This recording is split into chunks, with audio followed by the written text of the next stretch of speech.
The morning sun cast long shadows across the French Quarter, glinting off polished Cadillacs and bringing to life the ancient wrought-iron balconies of New Orleans. Inside Bayou Bistro, Christian Blake held court among his lieutenants, his black suit pristine against weathered leather. The heavy oak door burst open with such force that conversation died instantly, every guard's hand moving to concealed weapons as a small figure darted past the stunned hostess. A little boy no older than 6, tears streaming down his dirt-smudged face, stood trembling in the center of the room. "Please help! They're hurting my mom!" The child's desperate plea sliced through the room's tension, his voice breaking as his tiny chest heaved with panicked breaths. His eyes, wide with terror, locked onto Christian's with an instinctive recognition of authority. Christian rose slowly, his movement deliberate as cigarette smoke curled around his shoulders like ghostly wings. The room froze in that suspended moment, the most feared man in Louisiana staring down at a child who had just committed the unthinkable, interrupting his morning meeting. For 3 heartbeats, silence reigned as Christian's steel-gray eyes assessed the trembling child, noting the fresh bruises on his arms and the desperate hope in those innocent eyes. Something ancient and forgotten stirred behind his carefully constructed mask of indifference. "Boss?" murmured Patrick, his second in command, hand still resting on his concealed weapon, uncertainty clouding his usually confident demeanor. The question hung in the air between them, how to handle this bizarre intrusion. Christian knelt down, bringing himself eye-level with the boy who flinched, but stood his ground with courage that belied his years. "What's your name, kid?" he asked, his voice softer than any of his men had heard in years. "Charlie," the boy whispered, wiping his nose with the back of his hand, his entire body trembling like a leaf in storm. "My mom, she told me to run and not stop, and I saw your cars outside and—" His voice cracked with desperation. In that moment, Christian made a decision that would alter the course of countless lives, including his own. "Where is she, Charlie?" he asked, already motioning to Patrick, who was immediately on his feet, signaling to the others. The boy's words tumbled out in a frantic stream as he described the small yellow house 3 blocks away, where his mother was trapped with the man whose rage had finally erupted beyond closed doors. Christian caught the flash of recognition in Patrick's eyes. They knew exactly which house. "Stay with Annie," Christian instructed, nodding toward the hostess whose maternal instincts had already brought her to the boy's side with a glass of water. "Tell her to get you some pancakes while I go help your mom." The transition from restaurant to street took seconds. 4 black SUVs roaring to life, Christian sliding into the lead vehicle with a cold focus. The child's desperation had awakened something primal in their leader, something they hadn't witnessed since the early days of his empire. The convoy tore through the narrow streets, Christian's mind racing ahead to the confrontation that awaited. He had built his reputation on calculated decisions, yet here he was, racing toward unknown danger because a child's tears had penetrated his defenses. "The yellow house with the broken gate," Christian murmured as they turned onto Dauphine Street, his eyes narrowing at the seemingly peaceful facade that concealed violence within. "Patrick, you and Cole take the back. Nobody leaves that way," he commanded. At that moment, a scream pierced the morning air, high, terrified, and abruptly cut short. Christian was out of the vehicle before it fully stopped, his usual calculated demeanor replaced by a cold fury that propelled him toward the peeling front door. Christian Blake had not become the king of New Orleans' underworld through mercy or hesitation. His rise had been meteoric and brutal. At 29, he controlled everything from the docks to the high-end casinos, his name spoken in whispers even among police. His empire stretched from the Mississippi to the swamplands, built on a foundation of loyalty purchased through both fear and protection. The Blake Syndicate was known for its code. Betrayal meant death, but loyalty meant prosperity beyond imagination. The sprawling mansion in the Garden District where Christian resided alone was a testament to his success. Marble floors imported from Italy, artwork worth millions adorning walls. Yet for all its grandeur, it remained as cold and empty as its owner's heart. What few knew about Christian Blake was that he had crawled from the gutters himself, orphaned at 12, surviving on streets that devoured weaker children. The scars on his body told stories of lessons learned through blood and pain. His lieutenants, Patrick, Cole, and the others, were not merely employees, but the closest thing to family Christian had allowed himself since watching his mother die. They followed him not just from fear, but from a grudging respect for a man who never asked for more than he himself would give. Women came and went in Christian's life, beautiful, sophisticated companions who adorned his arm at galas and warmed his bed at night. None had ever penetrated the armor he'd built around himself, the protective fortress that kept emotion at bay. Power was Christian's true companion. The rush of controlling his domain, of building something from nothing, of being feared and respected. It was enough, he told himself in the quiet hours when sleep eluded him and memories threatened. Yet something had shifted when he looked into Charlie's desperate eyes, a recognition perhaps of his own childhood terror reflected back at him. The boy had awakened something Christian thought long buried beneath years of calculated violence and control. The yellow house they now approached belonged to one of his lower-level distributors, a man named Hank Porter, who moved product through the riverside bars. Christian had never met the man's family, had never cared to know about the lives that orbited around his business transactions. But now, as his shoes hit the cracked sidewalk and he heard another muffled cry from within the house, Christian felt something unfamiliar unfurling in his chest. It felt dangerously close to responsibility for something beyond his empire. 3 minutes, he told his men as they formed around him, weapons now visible in the morning light. If I'm not out in 3 minutes with the woman, burn this place to the ground with everyone inside it. The weight of his own gun was familiar in his hand as he approached the door, the golden morning light catching on its polished surface. Christian had killed before, clinically necessarily without hesitation, but never with the white-hot rage now coursing through his veins. His foot connected with the door with such force that it splintered on impact, the crash echoing through the small house like a thunderclap. Christian stepped through the debris, his tall frame filling the doorway as his eyes adjusted to the dimmer interior. What he saw inside burned itself permanently into his memory, a tableau of violence frozen in the moment of his arrival. A woman with copper hair lay crumpled against the far wall, a thin trickle of blood running from her temple down a face that, even in pain, held striking beauty. The man standing over her turned at Christian's entrance, confusion replacing rage, as he recognized one of the most dangerous men in New Orleans standing in his broken doorway. "Boss?" "What?" he began, alcohol heavy on his breath even at this early hour. "The boy found me," Christian said simply, his voice deceptively soft as he stepped fully into the room, taking in every detail, the overturned furniture, the shattered glass, the bruises already forming on the woman's exposed arms. "He made a better choice than you did." The woman's eyes fluttered open at his voice, revealing irises the color of summer storms, gray with flecks of blue that widened in confusion and fear at the sight of the armed men filling her small living room. She tried to speak, but only managed a pained gasp. "Christian Blake," she whispered, recognition dawning in those storm cloud eyes, her body instinctively pressing further against the wall, as if trying to disappear into it. The fear in her gaze was different from what he usually saw, not fear of the unknown, but fear of knowing exactly who stood before her. Hank Porter's face drained of color as he processed the situation, sobriety slicing through his drunken haze with the precision of a surgeon's scalpel. "This is a family matter, Mr. Blake," he stammered, taking a step back, hands raising in placation. "My wife and I were just having a disagreement." Christian's laugh held no humor as he moved further into the room, each step deliberate, predatory. "When my business associates make poor decisions in their professional lives, I terminate our relationship," he said conversationally, as if discussing the weather. The woman, Charlie's mother, watched this exchange with growing horror, her gaze darting between the two men and toward the door, as if calculating her chances of escape. Blood matted her copper hair where it had been slammed against the wall. "Your son is safe," Christian told her directly, ignoring Porter's continued excuses. "He's at my restaurant eating pancakes with my staff, showing more courage than this piece of garbage has in his entire body." Her relief was palpable, tears welling in those remarkable eyes as she nodded once, a silent thank you that somehow carried more weight than any spoken gratitude Christian had ever received. In that moment, something indefinable shifted between them. "Samantha deserved it," Porter spat suddenly, alcohol and fear creating a volatile cocktail of poor judgment, always threatening to leave, to take my boy away from me, as if she could survive a day without what I provide. The transformation in Christian was instantaneous, the controlled businessman vanishing as he crossed the room in 2 strides, his hand closing around Porter's throat with crushing force. "Her name sounds wrong coming from your mouth," he growled, lifting the man until his feet barely touched the floor. "Please," Samantha's voice cut through the tension, stronger now despite her injuries.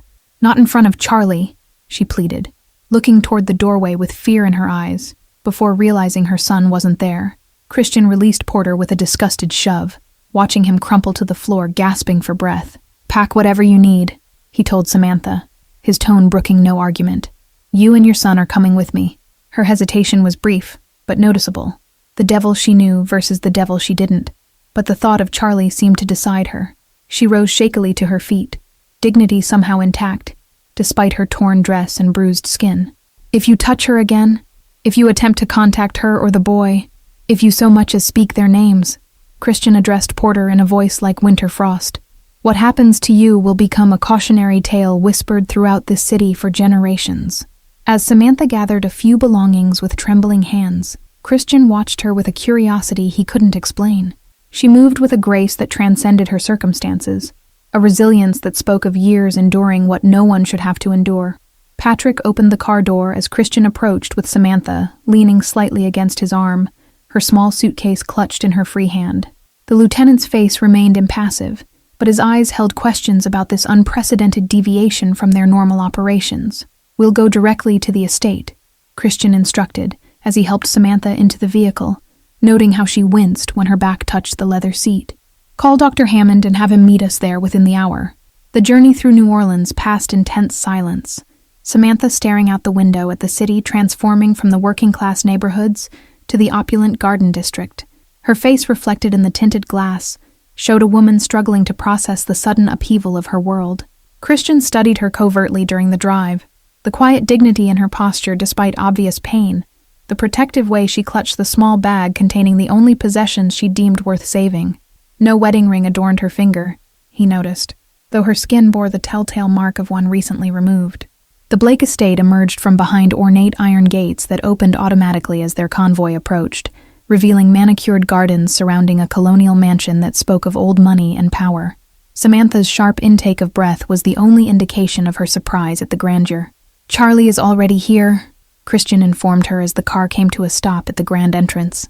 "My housekeeper, Mrs. Bennett, has been keeping him entertained in the kitchen.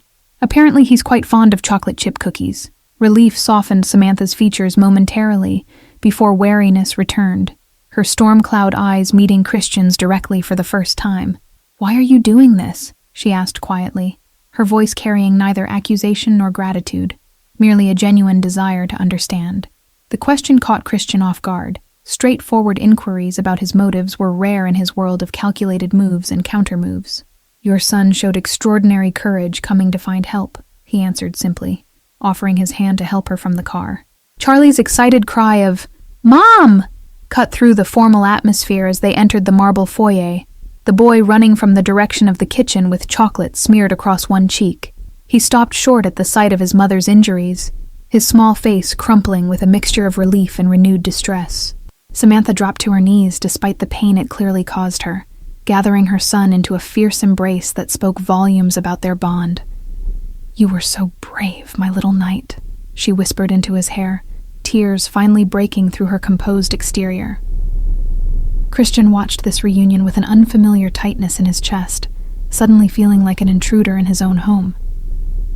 He signaled silently to Mrs. Bennett, who appeared discreetly in a doorway, her kind face showing concern but not judgment at the scene before her.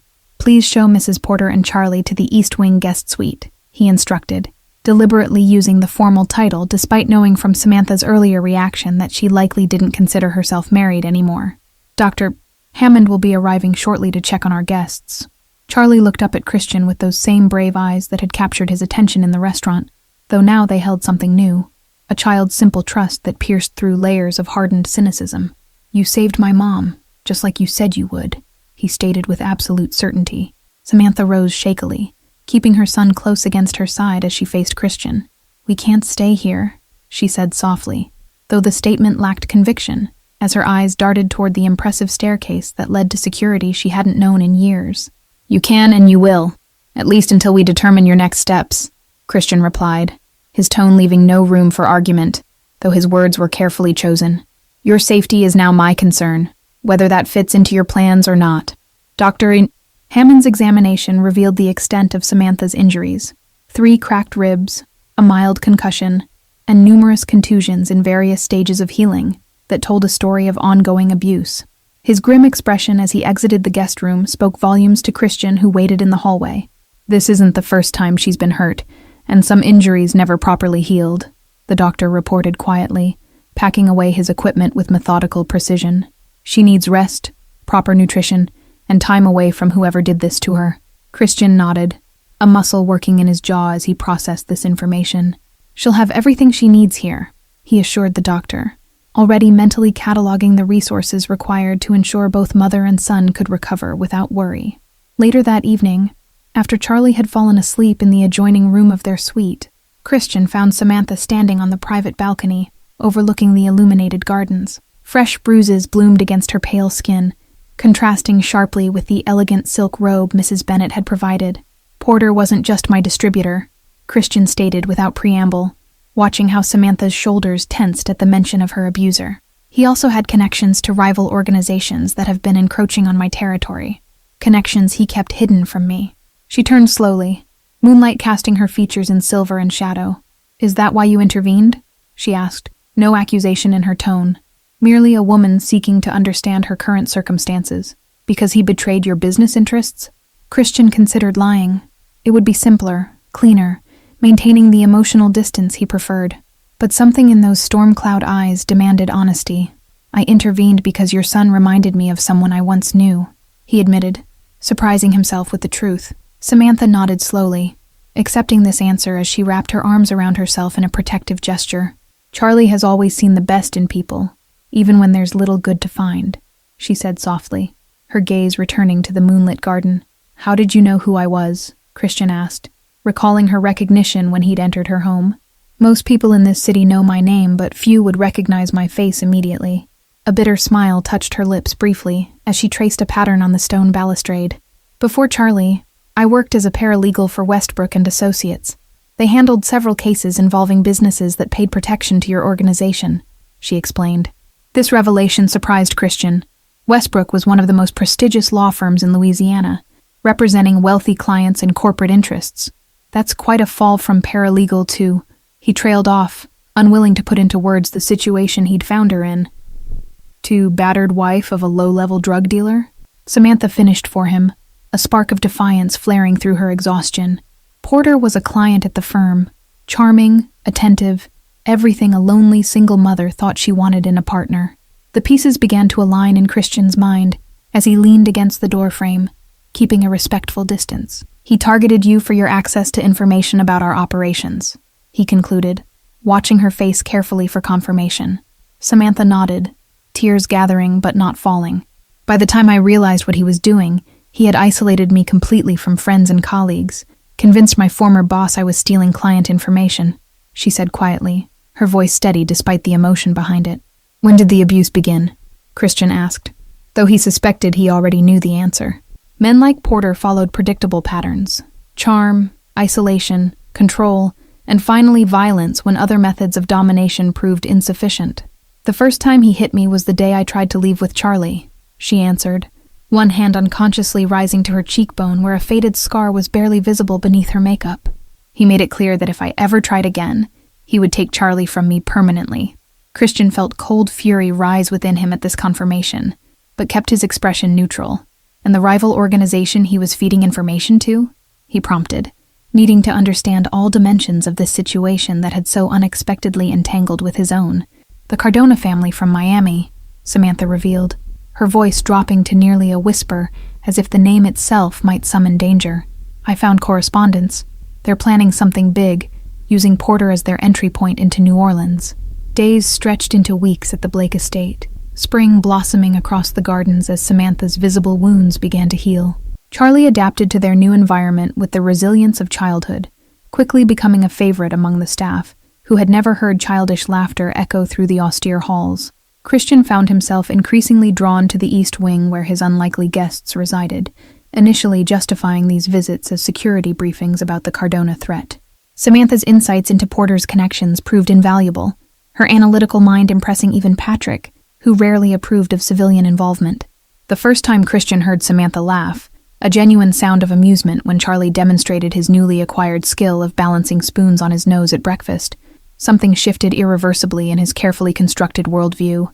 The The sound lingered in his mind throughout meetings with distributors and negotiations with city officials. "You never told me what happened to him," Samantha said one evening as they sat in the library, Charlie already asleep upstairs after exhausting himself in the garden. The question needed no clarification. They both knew she meant Porter. Christian considered his response carefully, watching the firelight play across her features that had filled out slightly now that she was eating regularly. "He's no longer in New Orleans," he answered truthfully, if incompletely. "His connection to the Cardonas earned him a one-way trip out of my territory." Samantha studied him over the rim of her wine glass, those perceptive eyes seeming to read between his carefully chosen words.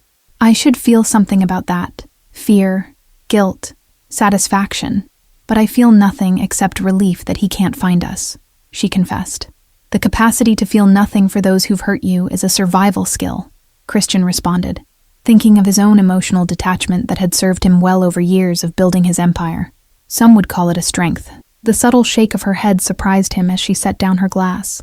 "It's not strength when it extends to everyone, when you can't feel anything at all for anyone," she countered softly, her insight cutting closer to his reality than he'd expected. Over the following days, Christian found himself sharing meals with Samantha and Charlie with increasing frequency, his schedule mysteriously clearing around dinner time despite Patrick's raised eyebrows. The boys' endless questions about everything from how cars worked to why the sky was blue provided a strange reprieve from the calculated conversations that filled Christian's normal days. "You never had children," Samantha observed one afternoon as they watched Charlie exploring the garden under Mrs. Bennet's watchful eye. It wasn't a question, but an observation, delivered without judgment as they sat beneath the shade of a massive oak tree. Christian's laugh held little humor as he loosened his tie, a rare concession to informality. "My lifestyle doesn't lend itself to family life," he replied, the standard answer he gave to anyone who dared broach the subject of his solitary existence. "And yet you've created this fortress where people are fiercely loyal to you," she countered, her gaze still following her son's adventures among the rose bushes. "That's a kind of family, even if you don't call it that." The observation lingered between them, neither uncomfortable nor easily dismissed. "Loyalty built on fear and financial dependence isn't family," Christian finally responded, surprised by his own candor. "It's business wrapped in convenient terminology." Samantha turned to face him fully then, challenge evident in her expression. "Is that why you've kept us here?" "Business," she asked directly, no accusation in her tone, but a simple demand for honesty that few would dare present to Christian Blake. Before he could formulate a response that wouldn't reveal too much of his own confusion about their presence, Charlie came bounding up the gentle slope toward them, clutching something in his small hands. "Mr. Christian, look what I found," he exclaimed, excitement radiating from his entire being.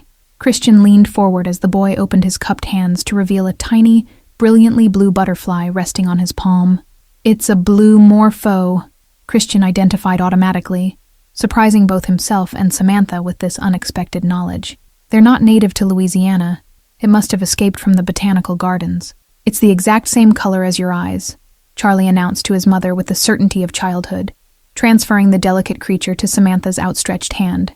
The butterfly's wings pulsed slowly, iridescent blue, catching the dappled sunlight filtering through the oak leaves.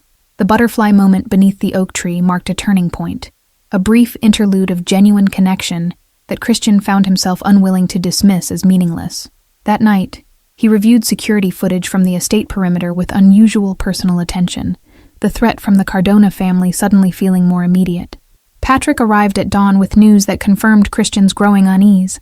"Our sources confirm Cardona's eldest son, Ricardo, arrived in New Orleans last night," he reported, placing surveillance photos on Christian's desk showing a sleek private jet at the regional airport. Christian studied the images with narrowed eyes, mentally calculating the implications of Ricardo's personal involvement. He wouldn't come himself unless they were ready to move, he mused, tapping one finger against the polished mahogany surface. "There's more," Patrick continued, sliding forward another photograph, this one showing Hank Porter leaving the terminal with Ricardo, his face partially obscured by sunglasses but unmistakable to those who knew him. "Apparently, your mercy was misplaced. The boy starts school next week," Patrick reminded him with uncharacteristic gentleness. "We can't keep them in protective custody forever without explaining why. She deserves to know the full scope of the danger." That evening, after Charlie had been tucked into bed with stories of pirates and treasure, Christian invited Samantha to his private study. The room, with its floor-to-ceiling bookshelves and leather furnishings, reflected the man himself, organized, intimidating, yet hiding unexpected depths. "Porter is back in New Orleans," Christian stated without preamble as he poured 2 glasses of bourbon, watching Samantha's face pale at the news. "He's working directly with Ricardo Cardona now, which elevates the threat significantly." She accepted the drink with steady hands despite the fear evident in her eyes. "They know I'm here," she concluded, her quick mind connecting the implications immediately. "They know what information I have about their operations." Christian nodded, respecting her enough not to soften the truth. "The Cardonas want to eliminate me and take control of New Orleans. Porter wants revenge on both of us, and he knows Charlie is your vulnerability," he explained, laying out the situation with brutal clarity. "We should leave," Samantha said immediately, setting down her untouched drink. "Your involvement with us has put you in their crosshairs even more directly. We're a liability you never asked for." Christian moved around his desk to stand before her, close enough to see the faint freckles across her nose that had emerged during their afternoons in the garden. "You became my responsibility the moment Charlie walked into my restaurant," he stated with quiet intensity. Something shifted in Christian's expression. Respect, perhaps, or recognition of a spirit as fiercely independent as his own. "Then be my ally instead," he proposed, the words emerging before he'd fully formed the thought. "Help me dismantle the Cardona threat permanently."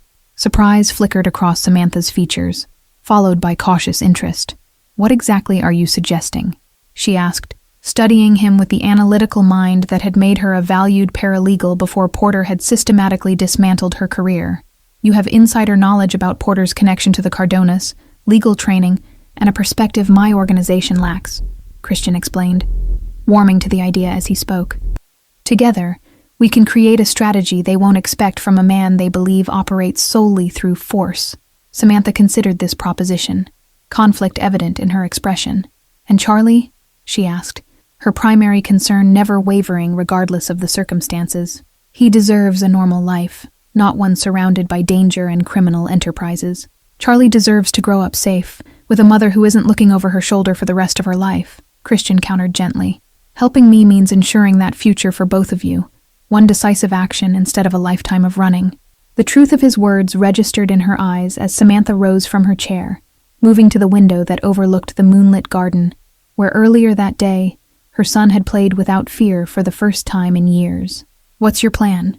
she asked finally, her decision evident in those 3 simple words. Christian felt an unfamiliar sensation expand in his chest, not the cold satisfaction of a business deal secured, but something warmer and more complex. "We'll use the Cardona's expectations against them," he began, already mentally assembling the pieces of a strategy unlike any he'd employed before. The trap was set with precision that reflected both Christian's tactical experience and Samantha's meticulous attention to detail.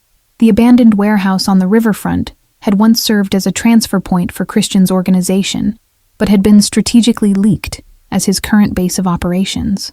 Ricardo Cardona prided himself on personal involvement in major territory expansions, a trait that made him both respected and predictable to those who understood the patterns of ambitious men. The surveillance team confirmed his arrival at the meeting point, Porter at his side like an eager shadow. "Remember, we only need the electronic evidence from Porter's phone," Christian reminded Samantha, as they reviewed the operation from the secure command center he'd established 3 blocks away. "Once we have that, the FBI will handle the Cardonas using the RICO case your former firm was building." Samantha nodded, her focus absolute, as she monitored the surveillance feeds showing Ricardo's men taking positions around the warehouse perimeter. "Porter keeps everything on his encrypted phone. Emails, bank transfers, meeting recordings," she confirmed, her knowledge of her abuser's habits now a powerful weapon. The operation unfolded with practiced efficiency. Ricardo and his lieutenants entered the warehouse expecting to ambush Christian, only to find federal agents emerging from concealed positions. The chaos that erupted was calculated and controlled, each element unfolding according to the carefully orchestrated plan. "Porter is trying to escape through the east exit," Samantha reported suddenly, her attention fixed on a monitor showing a solitary figure breaking away from the main confrontation. "He's not with the main group being detained." Christian was moving before she finished speaking, Patrick already calling in the secondary team to cut off Porter's escape route. "Stay here," Christian ordered Samantha, the the command softened by the quick touch of his hand against hers. This ends tonight. The alleyway behind the warehouse lay in deep shadow, the sounds of the federal raid muffled by distance, and the constant hum of the nearby river. Christian moved silently, years of surviving New Orleans streets guiding his steps as he tracked his prey through the darkness. Porter's ragged breathing gave away his position before visual confirmation. The man was hunched behind a dumpster, frantically typing on his phone with trembling fingers. "Deleting evidence won't save you," Christian stated calmly, stepping into view with his weapon held casually at his side. Terror flashed across Porter's face as he scrambled to his feet, the phone clutched against his chest like a shield. "Blake," he gasped, eyes darting for escape routes that didn't exist. "This isn't what it looks like. I was forced to work with them." "You seem to be forced into a lot of situations," Christian observed coldly, advancing with measured steps. "Forced to betray me, forced to work with Cardona, forced to beat your wife when she discovered what you were doing." Porter's expression shifted from fear to desperation, the cornered animal ready to lash out with anything available. "She was mine before you took her," he snarled, something unhinged flickering behind his eyes. "Everything was fine until that brat ran to you." The mention of Charlie ignited Christian's fury, though his exterior remained chillingly calm. "Give me the phone, Porter," he demanded, extending his hand with the absolute certainty of a man accustomed to being obeyed. "Your only choice now is how this ends for you." For a moment, it seemed Porter might comply, his survival instinct briefly overriding his rage, but then his expression hardened with the special hatred of a man with nothing left to lose. "You want the phone?" he taunted, pulling a small revolver from his jacket pocket. "Come take it." What happened next unfolded in heartbeats. Porter raising his weapon, a shot echoing through the alleyway, and Porter crumpling to the ground clutching his shoulder. Behind Christian stood Samantha, her hands steady on the pistol Patrick had apparently provided for her protection. "I told you to stay at the command center," Christian said quietly as he approached her, noting the perfect stance that spoke of someone who had prepared for this moment. Her eyes remained fixed on Porter's writhing form, no hint of regret or hesitation in their stormy depths. "You don't get to order me around, remember?" she replied, her voice remarkably steady as she lowered the weapon. "Partners make decisions together, and I decided I wasn't letting him take another shot at my future." The federal agents arrived moments later, securing Porter and retrieving the phone that contained everything needed to dismantle the Cardona organization's expansion plans. As they led him away, Porter's venomous gaze fixed on Samantha with undisguised hatred. "This isn't over," he spat, blood staining his expensive shirt. Christian stepped between them, shielding Samantha from those hate-filled eyes. "It was over the moment you underestimated her," he stated with quiet finality, watching as the federal agents pushed Porter into a waiting vehicle that would take him far from New Orleans. 3 months after the warehouse operation, the Cardona organization had been effectively dismantled through a combination of federal prosecution and strategic pressure from Christian's syndicate. Ricardo faced multiple life sentences, while Porter had turned state's witness in a desperate attempt to reduce his own sentence. Samantha stood on the balcony of what was now officially her suite in the East Wing, watching Charlie chase fireflies across the twilight garden with Mrs. Bennett's grandchildren who visited every Sunday. The sound of his carefree laughter still felt like a miracle after years of enforced silence in Porter's house. "The prosecutors called today," Christian announced as he joined her, loosening his tie after a day of meetings that increasingly focused on legitimate business ventures rather than his traditional operations. Porter's testimony secured convictions for the entire Cardona leadership. "I've been thinking about Charlie's education," Christian ventured after a comfortable silence, watching the children below construct an elaborate fortress from garden furniture and blankets. "The Academy on St. Charles has an excellent reputation and discreet security protocols." A small smile played at the corners of Samantha's mouth as she turned to face him. "You've already arranged it, haven't you?" she asked knowingly, having grown accustomed to Christian's tendency to solve problems before they were even fully articulated.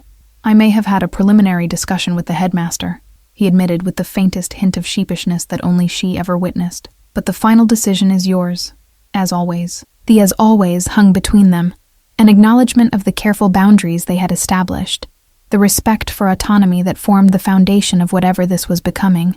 "Thank you for consulting me this time," Samantha replied, genuine appreciation warming her voice. Below in the garden, Charlie had apparently declared himself king of the fortress, a paper crown crafted by Mrs. Bennett perched jauntily on his dark curls. "He's healing," Samantha observed softly, maternal pride evident in every line of her face. The nightmares are less frequent now.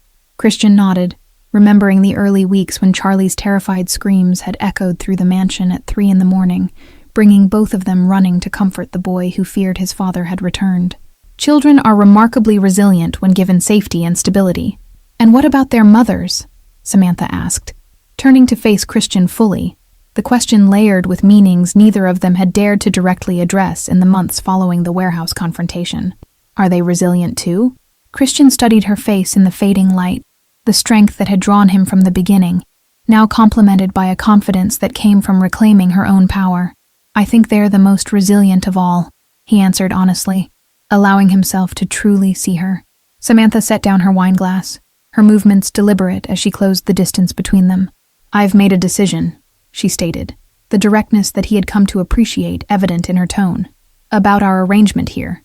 Christian felt an uncharacteristic moment of uncertainty. The possibility that she might leave now that the threat was eliminated had haunted him more than he cared to admit. Whatever you need, it's yours, he offered, the words emerging more vulnerable than intended.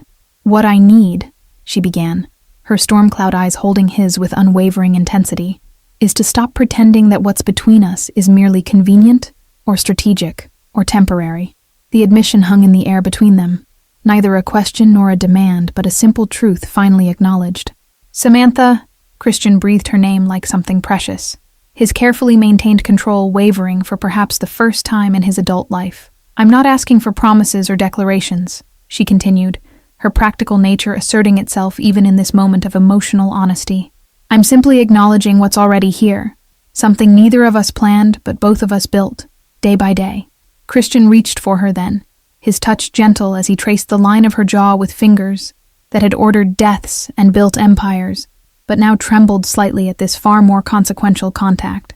I've never been good at naming what matters to me, he admitted quietly. Then don't name it, Samantha suggested, leaning into his touch with the trust that had been earned through actions rather than words. Just show me, as you've been doing since the day you broke down Porter's door. When their lips finally met, it felt like the inevitable conclusion to a story that had begun with a desperate child running into a restaurant, and the unlikeliest of heroes rising to answer the call. The kiss deepened with months of unspoken longing, finally finding expression. Below in the garden, Charlie looked up at the balcony and nudged Mrs. Bennett, pointing with the innocent perception of childhood at the two figures silhouetted against the warm light from within. The older woman smiled knowingly, ushering the children inside with promises of ice cream to give the adults their moment of privacy. Later that night, after Charlie had been tucked in with stories and kisses, Christian and Samantha sat in the library discussing the future, not with grand declarations or dramatic promises, but with the practical considerations of two people who had survived enough to value substance over sentiment. The legitimate businesses need expansion, Christian mused, Samantha's head resting comfortably against his shoulder as they shared the oversized leather chair. There's potential in the tech sector that we haven't explored yet. Samantha hummed thoughtfully, her legal mind already connecting possibilities. I've been reviewing the portfolio. With my paralegal background, I could help restructure the holdings to create more separation between your various interests, she suggested. Every great family started somewhere, Samantha replied with quiet wisdom, her hand finding his in the comfortable space between them. Even the Medicis began as merchants before becoming patrons and powers. The comparison sparked something in Christian's imagination, a legacy beyond power and fear, perhaps something that Charlie could one day inherit without shame. Partners in all things, then? He proposed, the question carrying weight beyond business arrangements. Samantha turned to face him, the firelight catching the copper highlights in her hair and the certainty in her eyes. Partners in all things, she agreed, sealing the pact with a kiss that promised beginnings rather than endings. Thank you all for following this story. If you enjoyed it, please write in the comments where you're watching from, and don't forget to like, subscribe, and share this video, as your support is crucial for me to continue creating content here.